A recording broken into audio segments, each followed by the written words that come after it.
Welcome to Penrose Learning, where we make understanding easy. You begin by confirming identity. Grab the trusted device or phone and your Apple ID email address. Enter AppleID, Apple, calm or open settings on a signed-in iPhone, then tap your name and choose password and security.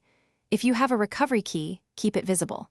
Once done, select Change Password or Forgot Apple ID and follow prompts. Make sure to keep your phone nearby for verification codes, because Apple sends a code to trusted devices or numbers to prove it's you.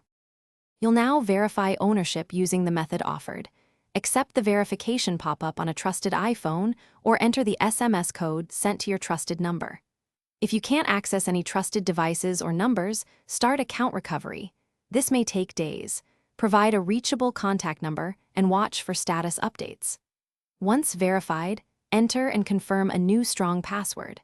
Remember to choose something unique and store it in a password manager. Then re-sign into iCloud and services across devices to restore access.